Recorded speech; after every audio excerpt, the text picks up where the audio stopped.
Hello, my name's Anna Hawkins, and I'm going to talk about one of my research projects.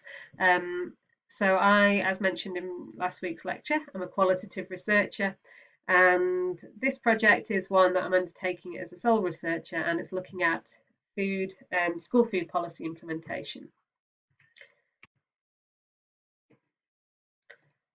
So, the research problem that I was given to address is that school meal uptake remains below target, and this is an issue both for the economic viability of the school meal service, but also, and this is where my interest comes in primarily, around the sort of health detriments of children not enjoying a healthy meal as part of their school day.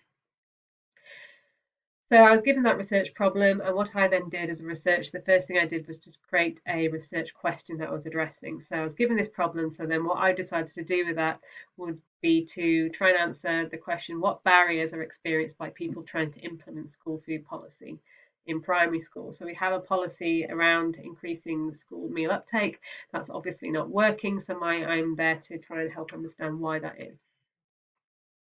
My methodology is a qualitative methodology, and it's broadly social constructivist. So I believe that the answers to my questions will be found in the environment in which the work is taking place. So I can't find out what the barriers to policy implementation are by reading policy or even by studying documentation in isolation. I actually have to go and see the work being done.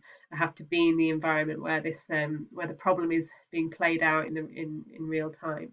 So it's a social environment, a working environment in schools. I take an inductive approach, so I gather data, I organise that data and look for patterns in the data. I do work closely with quantitative researchers, so in this case, the problematic, as discussed above, the low uptake of school meals, is a problem that has been brought to light through quantitative research. So the numerical data shows that the pattern of school meal uptakes is dropping and remains below the target level. But what the quantitative data doesn't tell us is why that's happening.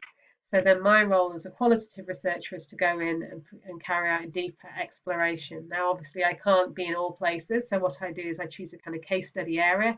And in this case, I've chosen Sheffield primary schools as a way to go in and try and find out what's happening in that environment and hopefully come up with some ideas that could be then applied to a wider understanding of the problem.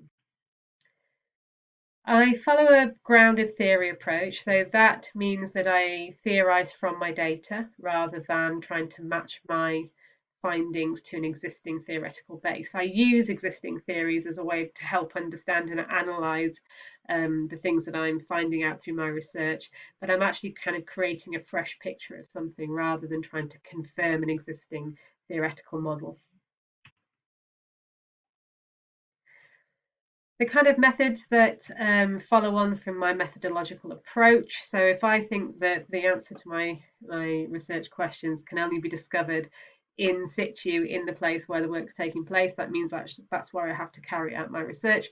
So I do a lot of ethnographic work, I do work shadowing and observation. I go and spend time in school kitchens and in school dining halls, and I queue up and get my dinner with the kids to try and understand what's happening on the ground. I also carry out interviews as well, so I can explore things that I've seen, ask questions about my observations, and find out a bit more detail. I also do some focus groups with teachers and children to again explore that kind of social context of the lived experience of school dinners on the ground. There is supplementing that is some policy analysis and documentary analysis. So I do actually spend time studying.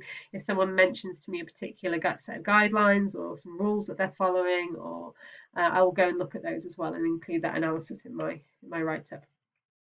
And the way that I treat my data, I often produce quite wordy data, so not numerical. I'm interview transcripts or observation notes, or sometimes even sketches and images. I then go through and code that and look for common patterns and themes. So I hope that's been useful, and I'll hand you back to Rob now.